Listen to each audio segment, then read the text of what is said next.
Hello there, Ticket Subs viewers.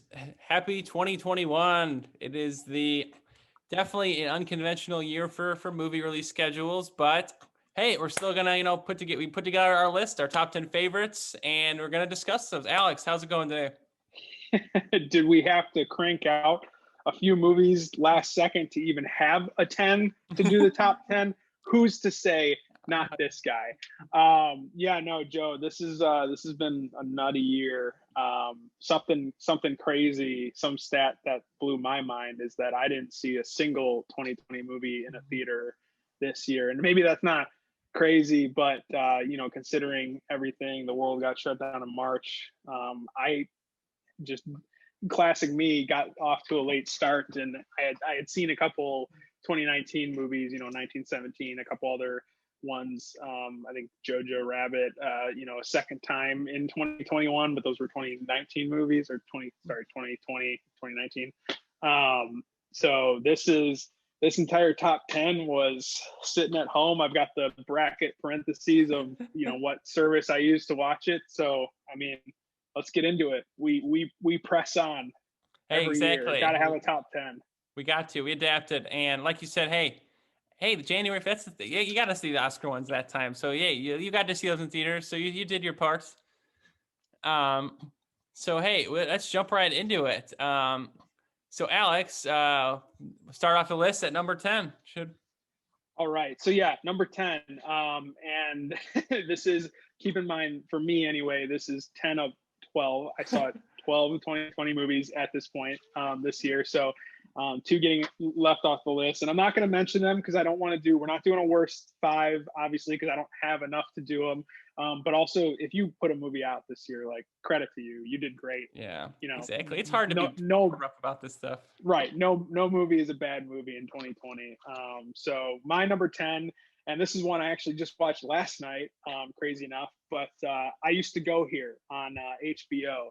And I'm going to butcher everyone who's in this because I don't have the names of anyone in front of me.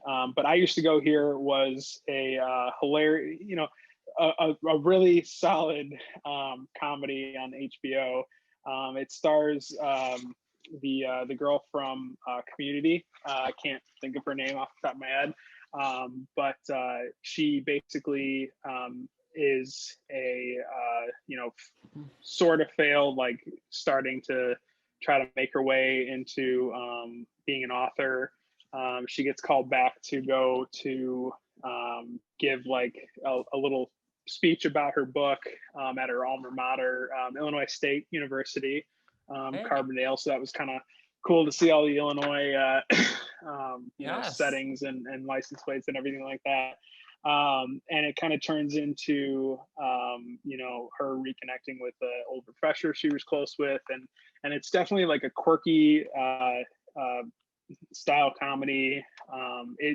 It makes the top 10 because it was fun enough, and it was funny in some parts, but it didn't make it higher up my list just because it felt awkward, not on purpose in some parts of it. Like I definitely like awkward movies when it's on purpose, but in a few of them it felt a little bit sloppy, and some of the the plot just didn't really tie too well together, and a lot of it rode the line between like believable and like way too outlandish, and it's okay to have one or the other, but it kind of like went between the two throughout the movie.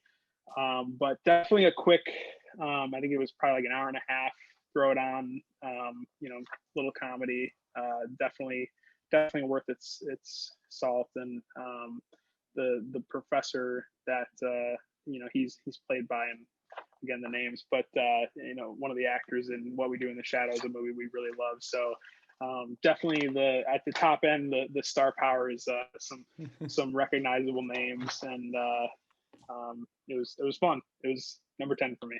That is one I unfortunately did not get a chance to check out, but a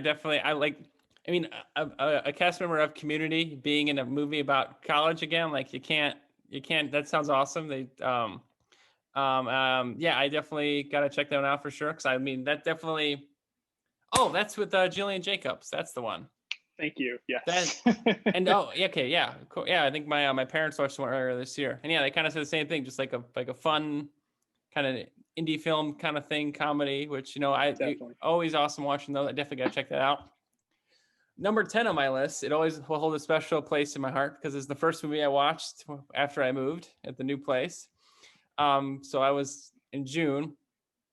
Eurovision, the story of Fire Saga. This is directed by David Dobkin, stars Will Ferrell and Rachel McAdams, and it's about the musical event Eurovision. And it just was like, so it's Will Ferrell and Rachel McAdams. They're from Iceland and they're childhood friends, and they just have always had a dream of performing at the Eurovision, and it's just really heartfelt. And the songs are like those songs from the movie are on my 2020 movie song playlist, like instantly after I watched the movie. So yeah, and really, it's really heartfelt. And even the villains of the film are not even villains; just it's really supportive. It's kind of like Chef in a way, just super super nice. There's one really kind of thing that's not like Chef. Kind of one bad thing happens, but besides that, it's very like Chef, and it was really heartfelt. And I really enjoyed watching it. It was fun. It made me smile. Great songs. Was the one bad thing that they got a parking ticket and had to move their car like 10 feet down the block to keep selling Cubanos? Um, that was quite the plot point in Chef for sure. That's what we were like. Oh my gosh, this is their food truck is done. No, that's awesome. And this is so, like, I didn't even remember that came out this year. And this is going to be an awesome video because we're going to get like a whole list of stuff that we can go watch. And I think this is probably going to be our most we each have very different lists because there wasn't, with when movies come out, like there's just like, your here's your week, this is the list of movies that come out, we're gonna go see them. Like this was all just like you kind of had to find it. There wasn't a lot of marketing for some of these, so yeah, whatever you can scroll and find and what your algorithm pointed you to. So no, that's very cool. We did get a Will Ferrell comedy in 2020. Awesome. So definitely check that out. I will, because I haven't so far. Number nine, another one that I watched pretty recently, definitely not cramming for this video. Birds of Prey came out a long time ago, and I didn't see it until just recently.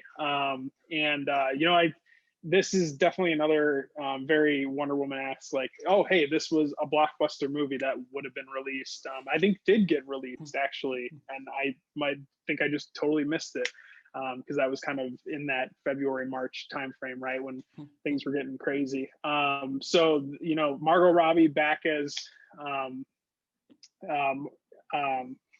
Harley Quinn. And she absolutely nailed that part. This one was like, and I was watching it on a plane, so that's the only reason I was pretty in tune with it. But it was like, oh hey, this is gonna be R, and we're gonna show you it's gonna be R pretty quickly. You had Ewan McGregor, doing some pretty nasty stuff right in the beginning. He's not a good guy. Not a good guy. Great villain though. He played the part very well. I thought it was awesome to see him kind of be a bad guy because I haven't seen a lot of that. I don't know if is he in Trainspotting? I feel like he's in Trainspotting. He's in the movie Trainspotting, yeah. Yeah, okay, yeah. Him and his type. But so maybe he is in that, but I've never seen him in a villain role, and that was really cool. This movie was it was fun enough. Definitely DC. It's not up to the echelon of Marvel. I liked some of the characters. A few of them were thin, but most of them were cool. Definitely cool to see an all-female cast. That's always awesome. Absolutely. I just another like, hey, it was a blockbuster, number 9 on my list. Very solid. Happy to have seen it. So. Yeah, so well said. And I'm like, I love when you can tell like the superhero, like people who play the superheroes, they love playing them, and you can totally like Margot Robbie has such an awesome time playing Harley Quinn, and you can see it in her performance. And so I kind of wish I watched it now rather, because I watched it in February, so my mind, I kind of always associate it now with the lockdowns. Before, like that was like a month before lockdown, so I wish because that really was really close to making my list. Because and I liked how it was a character focused story, and I definitely hope we see more of definitely more Harley Quinn, Black Canary, and then I can't remember the one with the bow and arrow, the Oh, crossbow. Huntress, yeah. I had Mary Elizabeth Winstead, like and our Janice Smollett Or Ball. the crossbow killer. Yeah, I thought who you asked. she had a. Oh, hey, that was the thing. She was really fun. They were both really good. Yeah, and great. I love the egg sandwich scene because you got the. Yes, that was the bagel scene of this year. Oh, yes, gotta have it. Gotta have one. So, right, number 9, Joe. All right, number 9 on my list. A movie I watched later November on Hulu. It was supposed to be out on Mother's Day, I think. And it's the movie Run. It's just directed by Anish Chaganty, and he directed. Did you see Searching, the one like on the alt that took place on the internet? Oh no, I didn't, but no, I heard that got really good press. That was really, really solid movie. I really enjoyed that one. And yeah, so I was definitely, when I heard about this one, same director, I was like, awesome. And it's sort of like, I don't want to spoil too much of it, but essentially it's a mother and daughter. They live together, like in a faraway house, kind of in the country, like modern times. Not like, they're like super far away from everything, but kind of isolated. And it's like this horror thriller mix. And it's very focused on the story. And it's just like, very like, the actress that plays the daughter does a phenomenal job, and Sarah Paulson's the mother, and it's just like super, super intense. And yeah, Sarah Paulson is great at playing creepy characters. Mm-hmm. She creeps me out in everything she's in, and that's only because she's really good at her job. Another one I haven't seen, apologies, so I can't comment on it. Another one to add to my list, but Joey, I love that you've become kind of like our thriller horror guy, because I'm not a big horror guy. So Joey sees enough to bring it to the table so that we get some of them reviewed here. I don't know. All credit to Frankie, our friend Frankie, for that one. That's right. I love it. So yeah, awesome. Another one to definitely check out. So number 8. Number 8, yeah. Number 8, this is one that I saw on Netflix. It was a Netflix original, and Netflix is starting to actually put a real movie out every week now, it seems like. I think is their idea. Kind of missed with the George Clooney sci-fi one, it seems like. But this one was fun enough. It was Mank on Netflix, MANK. Very hard to text and not get auto-corrected. This one was about Gary Oldman playing the character Mank, a writer that helped write the very famous movie that I definitely would not have forgotten the name of. Rosebud. Yes, that's in it. I'm trying to think of a fun hint to give you. Think of oh man, I could see all of it. I can't think of the name. Oh, good. Hey, you're too into talking about. You're enjoying, having a good time enjoying Mank. Citizen Kane. Thank you. The greatest movie I've never even seen it though. You've seen it, so I've not seen it. So you're more in the clear than me. Which is even worse that I can't remember Citizen Kane. Yeah. So like Joey and I talked about kind of after you had seen it, but it definitely didn't revolve around the making of that at all. It was just the time leading up to it and the writing. So if you were looking forward to, you've seen that and now you're going to see this, you get a little bit of crossover, and it is kind of cool to see what led into it. And then this is just like a total film geek. Like if you love cinema, you're going to notice a lot of really cool things. They shoot it, it's all in black and white. They make it look period accurate for Hollywood at that time. And it's shot in digital, but you do see they make some little burn marks in the film and stuff like that, and coffee stains here and there. And I can't even tell you what the plot was about because it was just so not memorable. It was definitely just about them writing, but when you were in it, it did feel comforting. It was very much like The Crown, where it's just, you put it on and it's very nice to have on. It makes you feel kind of warm and fuzzy. It's a great, snuggle down on the blankets and just watch a period Hollywood film. So Mank, number 8. Yeah, the technical aspects of that movie were just absolutely incredible. Like the making of that would be so cool to learn. And I like, yeah, definitely a very atmospheric for sure. And shout out to Tom Pelfrey who plays the I forgot his brother's name, but the younger brother, because he's the best. He was one of the best characters in the Iron Fist TV show. So just shout out to him. Right. Yes. Yes. Not to bring Marvel with Absolutely. everything. Sorry. Well, I mean, a little bit. Number eight.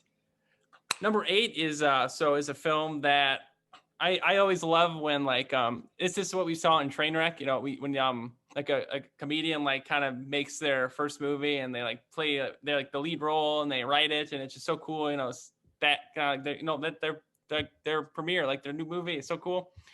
King of Staten Island with Pete Davidson from Saturday Night Live and directed by Judd Apatow, and it was just such a well done character study, and you could tell like Pete Davidson brought in aspects of his own life into the movie, which was really cool to see. And then Marissa Tomei and Bill Burr were really awesome in the movie as well. Steve Buscemi, it's like when it was really awesome, you know, indie film cast, like everyone is somebody awesome.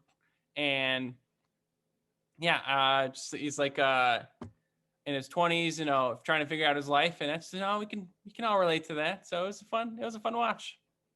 Another one I just missed. You know, we were circling that for a while, and it just didn't ever get watched. But yeah, I mean, how can you not love a Judd Apatow movie? And I think Bill Burr was in that, right? And he played like a pretty solid character. So he is always very excitable, and he's got a funny podcast, and it's always awesome to see him get up for a role. So no, that's absolutely a solid pick and deserves to be in the top 10 for sure. And I'm sure it would have been if I had seen it. So I'm excited for this list, Joe. You're just gonna have to send me your whole list, and I'm gonna go watch them. Number 7 for me is fittingly the Trial of Chicago 7. Nice. Didn't do that to be cute. It just happened to be where it fell. And this is a Netflix, I believe Netflix original. It is on Netflix right now. It's the story of the Chicago riots. So another Illinois reference there. Oh yeah.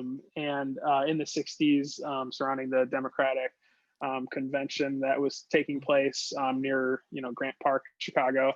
And this was just like a really cool courtroom drama. I didn't really know a lot about the history of it. So the reason why it wasn't kind of higher on my list, because it was really great acting and it was compelling to be in the courtroom. But if you're trying to watch this to understand kind of the background of a lot of it, they didn't really go into it too much. It was very, very focused on the trial itself, which obviously is in the name.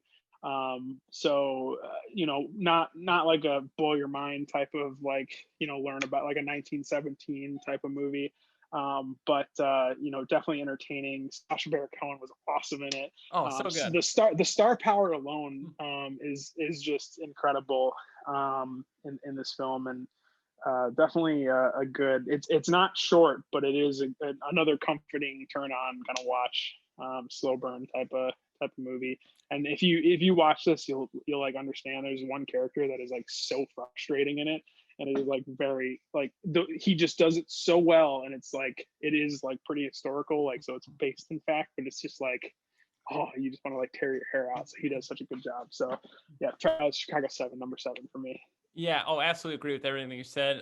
Yeah, such a compelling courtroom drama, and you know, like the Chicago, our hometown. So super true story. Yeah, that character you're talking about, absolutely agree. Yeah. Okay. All right. We'll move on before I spoil it. Gets your blood pumping. Number 7 on my list is a film that's released this past December on Netflix, and it is the last, definitely, you know, one of the most unfortunate things to happen this year, the passing of Chadwick Boseman. Rest in power. He's just, you know, such an amazing screen presence, and you know, I'm so glad we got to see him in at least one more film. Ma Rainey's Black Bottom, directed by George C. Wolfe, and so it stars Viola Davis as well, and she's the lead singer. And kind of there's the band in the background, and Chadwick Boseman is one of the members of the band, and they clash over a few certain things. And it was just super compelling film. And movies that take place in like 2 rooms are always like, I love those, because like when they're that interesting but it only takes place in like 2 locations, like it's compelling. And I also love how, I was gonna say, oh, I forgot what I was gonna say. But it's like and when I was watching, I was like, this reminds me of a stage play a lot. Just like how like there's a lot of monologues and it's really well acted, and it was a stage play. So it was like, and a super awesome performance by both Viola Davis and Chadwick Boseman. So I'm glad we got to see. I'm thinking he's supposed to get nominated, so I really hope he does. Yeah, I hope he does too. Another one that I just missed. So I haven't seen, I don't think any so far on the list for yours yet, but I have it downloaded. I'm waiting for it. It's on my watch list for sure. So hopefully it is just in time to watch the Oscars. Cause we definitely lost a legend this year, and super hard, but it's nice to know that he, is going out, and, a lot of the time, a tragedy strikes like this, and it's a great actor, but the last thing they did was like a terrible sci-fi movie or something like that. So it's awesome to know that that he ended on a high note. Not to be cute again, it's about music. But no, yeah, and to your point about the 2 rooms, that's awesome to have that kind of stage type of feel to it. That's especially in a year where you can't go to see productions, seeing something like absolutely. that was very cool. And can we? I don't know if we could count. And I don't know if you have this on your list. Hopefully, I'm not spoiling it. But Hamilton technically got released this year, and I don't know if that's a movie now. But I kept it off of mine. But that's very cool. Seeing stage and yeah, I was like perfectly timed. They because everyone was at home. Like, why not release it early? Like, yeah, right, exactly. And a lot of people that were gonna have seen it saw it really already. smart move. Yeah. So let's go number 6 for me. And then we'll go back to back so Joey can start on his top 5. Awesome. But yeah, so number 6, another HBO classic for me was Class Action Park. So this was like a documentary type of lighthearted interview type documentary about a terrible amusement park, I believe in New Jersey, where a lot of like the New York people would go up, and I think it was another 80s thing. So the 80s are hot. We were just talking about Wonder Woman. And it's just crazy because it's Class Action Park was, I think, what Jackass just did for their movie. They like filmed a Bad Grandpa style Class Action Park, like of the making of that, and they kind of like really made a real one. But this was the original like actual one that existed. And they have like this crazy star power of celebrities that had been to it in real life because they had lived in New York growing up. So it was just super fun to listen to the crazy stories, and they've got some good animations and some good interviews of the people that actually worked there and ran it. And it was just wild to hear. And I think I watched this pretty much in the summer. So it was very much like, we couldn't go to amusement parks and stuff like that. So it was at least fun to kind of play along and watch this one on a movie screen in your own home. So Class Action Park number 6. I remember we talked about. I think we texted about that one, and Chris Gathard, I think, he plays somebody, or maybe he's one of the people who went there when they were. Yep, he was. Yep. Yeah, I remember you mentioned that. Mm-hmm. Yeah, it was, the star power was nuts. It was so cool to see. Yeah, always super interesting. Like all that, because we've seen all those films and all the stunts and the amusement parks, and it's just so interesting to hear about a real story like that, which is like, especially in the 80s when that must have been just unbelievably wild. I gotta check that one out for sure. So number 6 on my list is the last film I saw in theaters before the lockdown. So I always think I think this will be the movie I'll forever associate with that time. the Invisible Man, directed by Leigh Whannell, starring Elizabeth Moss, and oh my gosh, this movie is this. I'm trying to think of like so it's the most like tense, atmospheric, horrifying movie that it has jump scares, but like when there's no jump scares, it's almost even scarier because you don't know like what's happening. You don't know who's in the room, and the way they do the invisible suit is like just so like Black Mirror, like so it works so like you totally. I don't like. It's just like feels very. It could be real almost like just very modern. It was super tense and you know you just and Elizabeth Moss's character just gets she's in some truly awful situations throughout the movie. So you're just such a like a character you just want to you're rooting for the whole movie for sure. She's like very like I think it's I'm trying to think there's like a couple of like Ripley from Alien like that's a character like you just root for the whole movie and like obviously totally different kinds of movies but she's definitely a very rootable character and just like yeah definitely very tense very atmospheric. You see me like cringing here. It's another one that I didn't see, and thankfully Joey is our new horror expert because it looks so good, but it does look so creepy, and I know exactly what you mean. The like when there isn't a jump scare, like that's the worst part because then you're just anticipating it. Yeah, absolutely. There's one really bad jump scare, but the other is more horrifying like concept stuff. But there's So I one guess bad if I watch it, I can like know that I already made it through the one. exactly. Oh, there's like okay, there's another one. The other one's just like oh, there's two. I'm gonna watch it. There'll be like 10, and Joey will be like, "Oh, I didn't remember that one and that one." And I'm like powering behind. That's My probably couch it. watching this stuff. That's yeah. I'm sorry. I think if I so yeah, don't listen to me. No, that looks so good. And it is part of the dark universe, right? Is that still going on? Is that still a thing?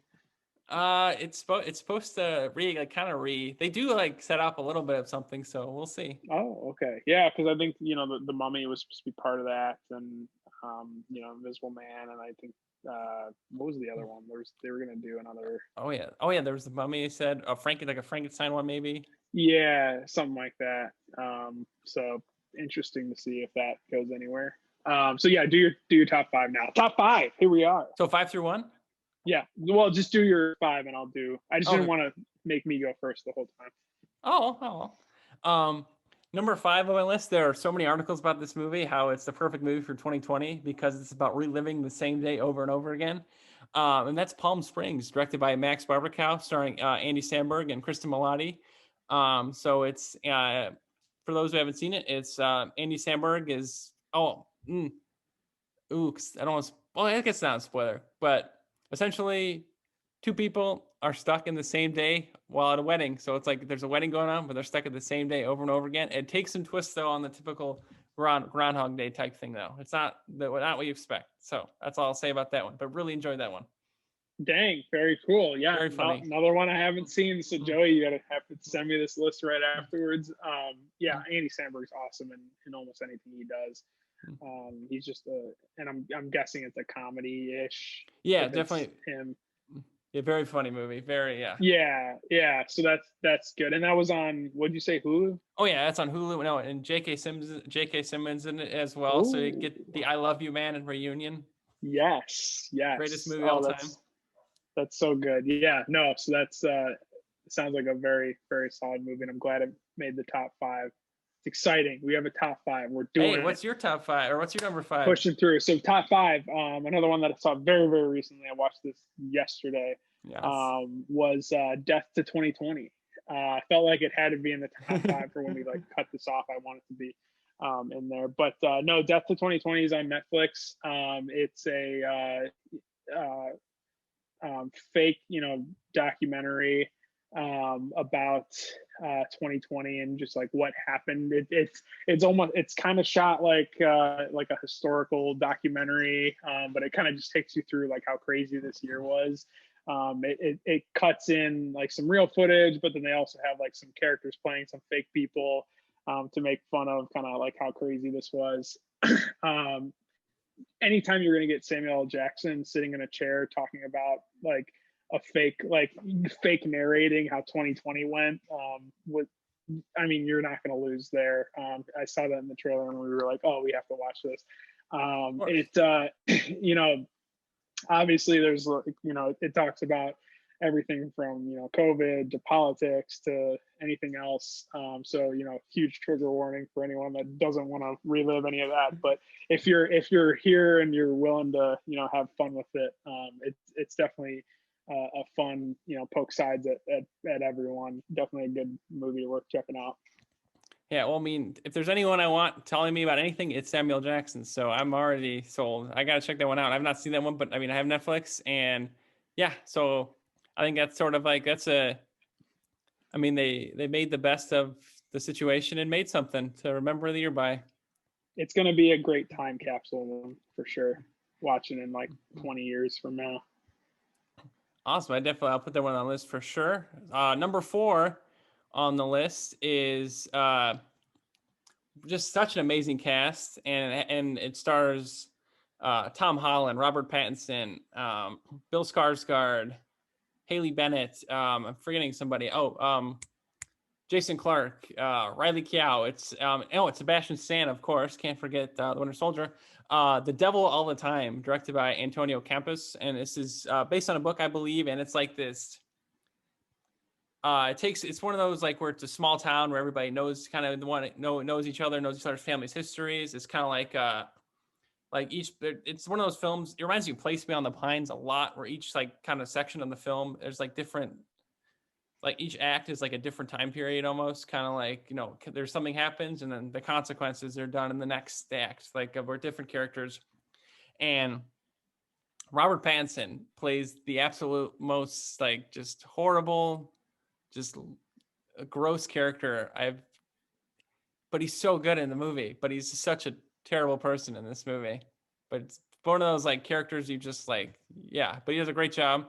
Tom Holland, I mean, obviously always gonna be awesome. And it's like probably the most I've not seen him as Spider-Man in anything, which is like super, he does a really good job in that role. And yeah, it was just such an all-star cast and very, very heavy drama at times. Oh, and Dudley from Harry Potter's in the movie too. And he's had such a great career. Good for like he's done a lot of awesome things lately. So good. Yeah, what else was he in? I thought I just saw him in something too. Queen's Gambit. Yes. Yeah. Crazy. Harry Melling. I don't want to just know. I want to give him more respect than that than just saying the guy from Harry Potter. Yeah. No. Yeah. Huge come up for this year. Joey not to let a Marvel character in another movie slide. So definitely taking care of seeing that one. I slipped it again. So another one I need to take a look at. But Robert Pattinson had a good time in that movie. Yeah, he had a pretty good time. Yeah, he had a pretty good time. It was a gem. Yeah, no, that's awesome. Fun ever. Gonna need to add that to my list. I'm excited that I'm getting into the top 5 so I can watch some good ones. So number 4 for me, this was one I watched a long time ago. This year was Enola Holmes. So I think this was a Netflix original, I believe. I saw it on Netflix. Definitely one of the bigger Netflix productions. There was like a real movie poster and everything, and there was like actual they were doing advertisements for it and all that stuff. Millie Bobby Brown was awesome in it. Just seeing her kind of come into like a leading character, you know, from her days on Stranger Things to being able to like toe like an all-star cast lineup in a real, you know, full-on Hollywood movie was cool. Always awesome to see Superman. His name is a name. He's great in this movie. And just Sherlock Holmes in general is just a fun kind of you know, storyline, and anytime you get to enter that world it's cool. It wasn't anything like super, you know, blockbuster, like blow your mind, like, oh my gosh, like this is gonna rewrite the Sherlock Holmes era. But it definitely was lighthearted, made you feel good the whole time, and you kind of got to the credits and you're like, dang, that was really enjoyable. So yeah, Enola Holmes, number 4.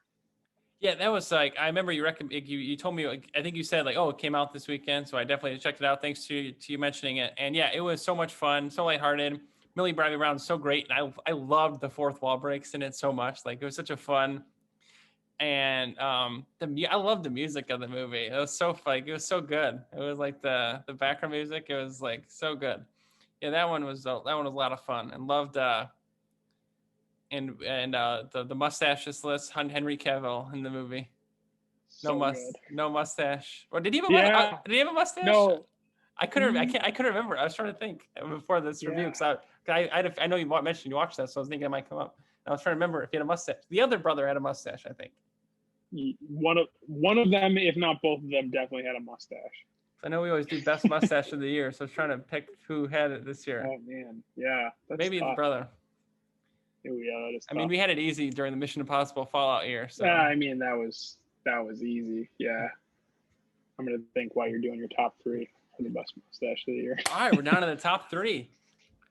Number 3 is a movie we discussed very recently, and I think it's one we might see again, possibly. Soul directed by Pete Docter. Alex said it perfectly in our review of that. It just you feel, you laugh. There's this, oh my gosh, it's everything you can want in a Pixar movie. Definitely one of those top tier Pixar movies. And yeah, I hope they make more movies. I hope this is their way of doing things like these. Like, I love the franchise stuff. Don't get me wrong too, but this is the gold standard for sure. Yeah, no, absolutely. And I'm gonna save my commentary for it for a couple more spots forward. But yeah, so good. I'm trying to think of best mustache of the year, but I definitely have best clean face of the year. I'll get to that. Hey, even better. Number 3 for me was one we just reviewed, Wonder Woman, 1984. So this is gonna give a lot of people heartburn because it didn't get super outstanding reviews. But I had a hard time. I was like staring at it. Maybe this is recency bias, but hard not to when you have a list of 12 movies. I was staring at it and I was like, I can't in good conscience make it any lower because I really enjoyed it. Like, it was a good movie. It felt good to watch a blockbuster movie. We did the full review, so please check that out. But yeah, just had a lot of fun with this one and deserves to be in the top 3 for me. Hey, some people thought it was good, but you thought it was better, which is great because that's how, it's a new 2020 movie. And that's honestly the way we should be approaching this. Just good to be in that headspace. And yeah, I think I agree with everything you said. Unfortunately, I mean, it didn't, definitely close for sure on my list too, but it was so nice watching a superhero movie. Like, it was just so good for, one's headspace. Number 2 on my list is an HBO film that released in May. It's directed by Corey Finley, starring Hugh Jackman, Allison Janney. Bad Education. This one was, I see your face. You're making a face there. This one was like, anytime, like those the journalistic kind of like crime movies, but it's like, and it's also a true story too, but it's also like, it's a true story, but it's also like, it's a story we can like it takes place just like in a neighborhood. Like, there's nothing like a neighborhood in a school. Like, that's the, like, and it's just like this, it devolves in this thing. And, there's just some super tense scenes where like characters, like what they did is revealed. And yeah, Hugh Jackman was so great in this movie. Allison Janney too. A great cast. And you're making a face right there. I feel like that's, I'm making a face. Yeah. Mm-hmm. Best clean face of 2020. Yeah. Hugh Jackman in that movie. Oh, so good. Mm-hmm. We're so used to seeing him with like facial hair and coming off of Logan and everything like that. He's got like the, he plays the like, the Botox clean face principal, or superintendent. I can't remember. But yeah, that was a long time ago. March seems like 10 years ago. But number 2 on my list, Bad Education. Yes. It was just so good. Hugh Jackman, like you said, such a likable guy, but to watch him be like, and they play that really well because that you like Hugh Jackman, so they start with kind of like, oh, he's this cool guy, he's this fun dude, and then like they progress into like, oh no, why no, and So it was very cool to follow that. And like you said, like that journalistic, white collar crime type of movie, super interesting. Just because like it is based on a true story, and the way they tell it is so cool. And it's like it seems kind of low stakes, like for obviously some big movies you see like these crazy high stakes, but the way that they're able to make it tense throughout the whole movie was just awesome. And Bad Education on HBO is so worth checking out. So good. So tense, those like the conference room scenes. Ugh. And also really quick shout out to Geraldine Viswanathan and Ray Romano. They just great supporting cast for sure. Like Yes. the lead of the school paper, as well as just Ray, I forgot what Ray Romano is doing. He's just doing Ray Romano things, but he's great. He's so good all the time. He really is. Him playing the supporting guy in that, and then also we had like just seen The Irishman before that. He's kind of had like a really good couple of months of supporting roles for sure. Hey, I'm so like out of any years, this would be the one I least suspect a matching ranking. So I'm glad we got I one. know the whole list. I hadn't seen any of yours, and we finally lined up. It would be Joey, perfect. lead us to number one. What's the best movie of 2020? Hey, 20. So hey, it's a movie you have named. So we have that similarity for sure. Yeah, Trial of the Chicago 7. I just really enjoyed it. Yeah, I love that movie. Dang. That was and I do like that would have when I watched it, I was like, I wish I could be driving to some far town to see this at the one theater it's playing at, because I just like the one theater like in like some town that's only plays this like these kind of films, just like the Oscar ones. I was so bummed they couldn't do that this year. That would have been so that scene where I don't want to spoil it, but there's that scene where it's Eddie Redmayne and Mark Rylance and they're doing like the fake trial. I was just like I was locked in that scene. So Yes. that was such a good scene. So I think, yeah, the cast was amazing. The courtroom elements were amazing. And the way they tied in real life events. I mean, Sacha Baron Cohen, yeah, amazing. Loved it for sure. That's my number one. So good. Yeah. And like I said, the only reason it wasn't higher on my list is because I wanted to learn more about like the thing. But you're right. Like like they capture you so much in that. And like another like very like two place kind of movie. Like it could have been a screenplay for Broadway, because like the performances are just so good. And I'm a sucker for a courtroom drama. Like They're so interesting. they're just, yeah, they're so good.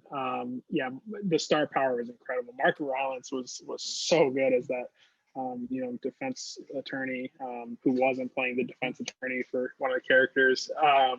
And yeah, Sacha Baron Cohen, like he was awesome in that movie. And it's like I know he can do it, but it's always cool to see him play like a serious, I mean, he wasn't like a serious character, but this was a serious role for him. And that was really cool. And I loved his like stand up parts, kind of narrating things, and just the way they did that. It did feel like it had a couple twists on standard courtroom drama that made it awesome. Oh, 100%. So, yeah. Trial of Chicago 7. That was such a good movie. Yeah, Alex, dang. All right, so what's your it's number one? another one we talked about, but it was really hard not to put it as number one was Soul. And I think in a regular year where we would have had everything that planned to be coming out, obviously we missed a lot of good Marvel movies that were planned to come out, tons and tons of other movies that we were looking forward to that got pushed.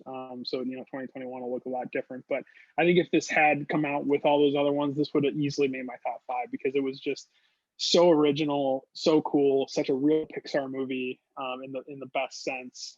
It was funny, it was unique, made you think. It didn't feel long at all, because it just like kept you engaged the entire time, and it made you feel all the things.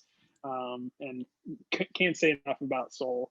Just a really great movie, and such a treat to have a really great movie in 2020. So Yeah, definitely ending the year movie wise on a high note for sure. Oh, you already used that pun though, I think, but it works for this movie too, I think. roll it back. Yep, Yeah. absolutely. Yeah. So no, such a great experience, and we're so glad that we even got to make. Oh no. Well, I'm definitely keeping this in though. This is funny. Oh, hey, look at that. Okay, sorry, I'm back. Oh my, it I was had it worth pulled it. up and ready. Nice. Hey, I love that. So top 10, there we go, folks. 2020. It's not my proudest top 10 ever, but I can make it, and we made it through, and we have 10 to watch. And look what's on your right and left. There's that. I see that. Oh yeah, yeah. There's a couple of attendees in the crowd there. Oh man.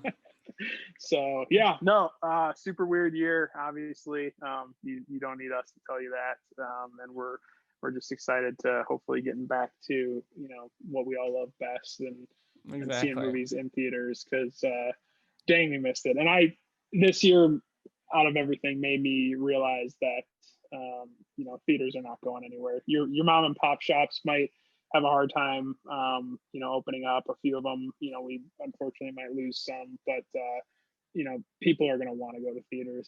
I'm not just us are dying to, and we're going to continue to have that, because it's just such a fun experience. So 2020, thank you for everything. Thank you for everyone who put a movie out.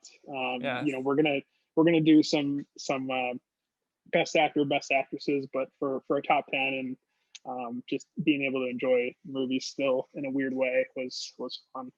Exactly. Well said. I think yeah. Once it's safer to go to theaters again, I think we'll be first in line, and I think I'm so excited. And hey, the real number one, just anything right now, healthcare workers. Thank you sincerely for you're the number one on any just best list ever right now. So thank you sincerely, for everything right now.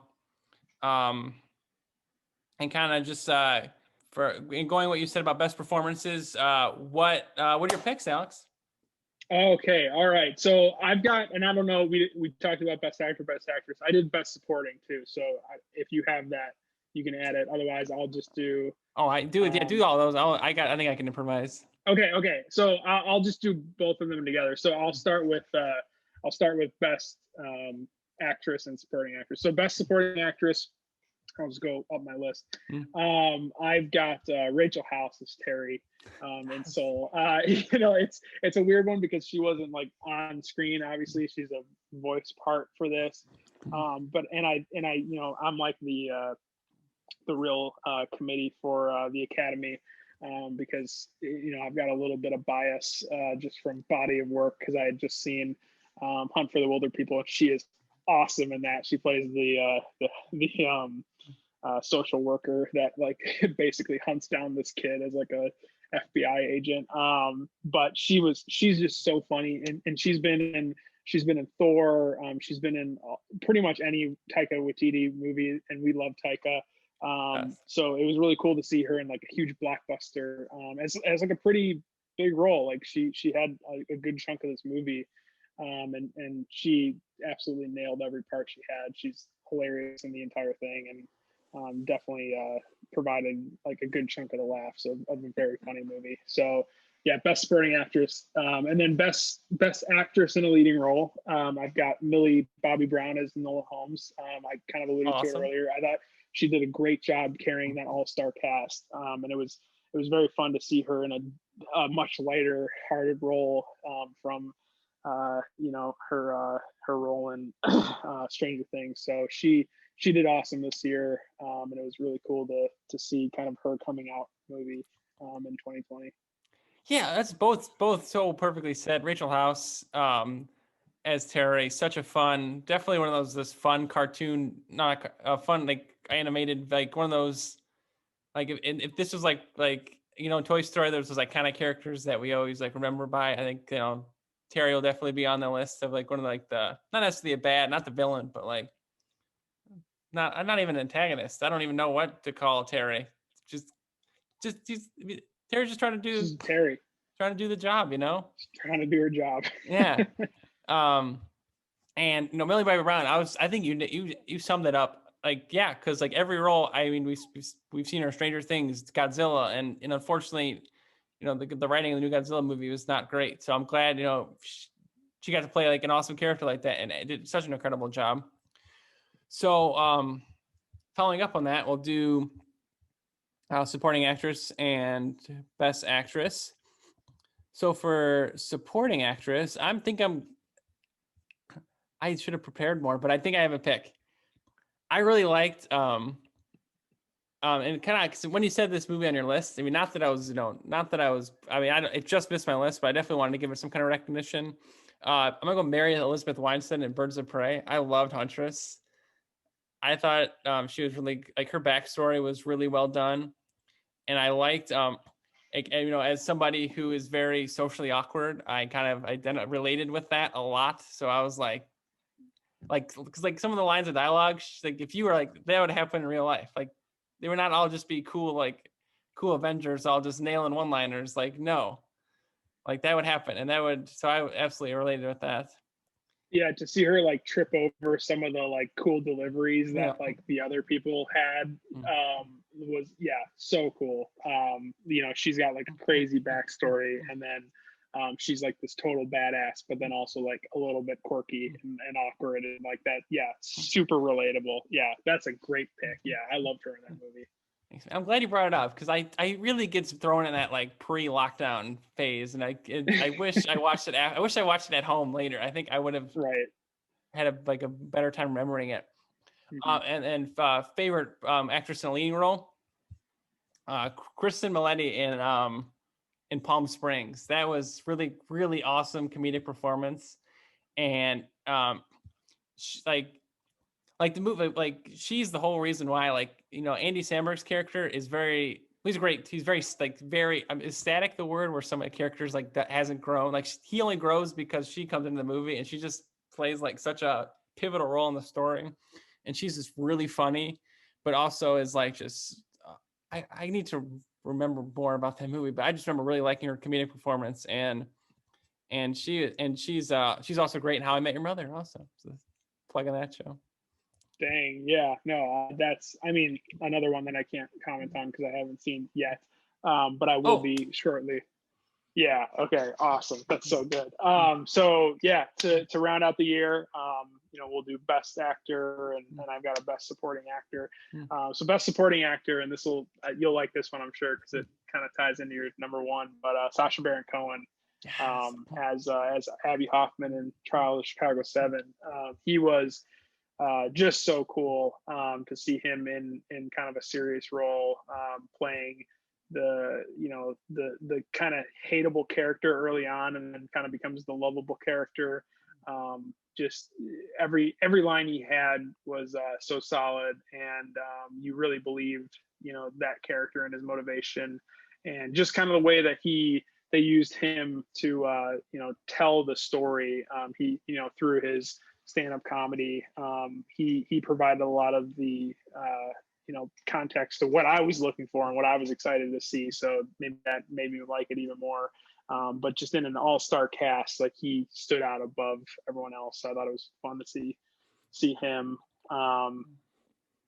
And I guess I can go right into best actor. Yeah. Best actor, I've got Hugh Jackman as Frank Tassone in Bad Education. He, we talked about it before, but he just playing such a likable guy and someone you root for in so many different movies.